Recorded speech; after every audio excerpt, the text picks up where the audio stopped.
I wish at this point in the story I had done something edgy and cinematic. Lit a joint off a burning gas main. Delivered a Latin phrase nobody could translate. Altadena legitimus corabundrum. Something worthy of a movie. I didn't.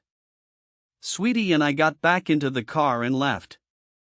We took the same route I had the night before, except the Armenian school that had once been Altadena Crane's home was gone, and you could see into Glendale because so were the trees. Cool Phil at the corner Chevron was going to need a new place to work.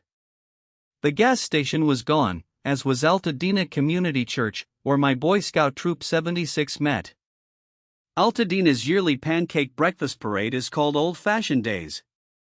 For a western town, Altadena is old. When we drove down the parade route on the morning of January 8th, the parade was over, and it would never be old again.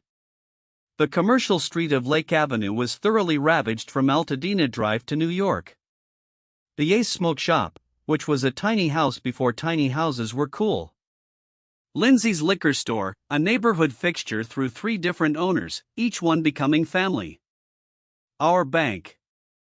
The junior high I attended was burning, and it was still windy. I know it is trite, but it is true when it is you. You never think it is going to be you. Living in Southern California, you remember stories where a few freeway exits are closed and beyond the lines terrible things are happening. This was our time to drive out of it, not drive by it. We returned to Mom's house in View Park, into a town that, despite the smoke and the news, was behaving normally. We watched the disaster from the very comfortable space Mom kept for visitors and for us. The scale was breathtaking. One news report started at the top of Highland and panned across 1255 to begin its segment on how Altadena had taken a punch.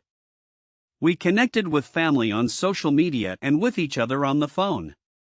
My daughter and grandsons lived 2 blocks from the line of destruction. Her in-laws saw structures burn across the street. Everybody was physically fine. No one was injured. Many of my neighbors in Altadena had been. When I woke on January 9th, I was like a boxer still answering the bell. I opened the app from my employer, Swing Education, saw an attractive class, and took it. I began my familiar routine of getting ready when I imagined a kid being reminded of the fire, and I began to projectile cry. I was not thinking correctly, even accepting the job. I had worked about 280 dates at 140 schools and had never called one off on my own. But I did that day.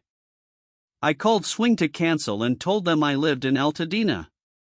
Swing Education responded with what would become a theme of EvacueeDiary, human kindness and understanding. Not only did they understand, they asked me to accept a $100 gift card and to please take all the time I needed. If I could share advice from this perspective, it is to accept all the help offered. Because you cannot accept everything, try to feel the thoughts and prayers. They were palpable. That Sunday, I felt wave after wave as family and friends went to church and shared what had happened in Altadena. For the next few weeks, it felt like Linus losing his blanket. The enormity would hit, and we would feel woozy. Then we would remember everyone was all right and we were only missing things, and stability would return. Then I would remember that the notebook my coach had filled with notes from my games was gone too, and the blanket would be snatched away again. I wrote haiku. We began dealing with claims adjusters. I decided I wanted a new car. Don't make war on tears. Battles are for enemies. Tears transmute the pain.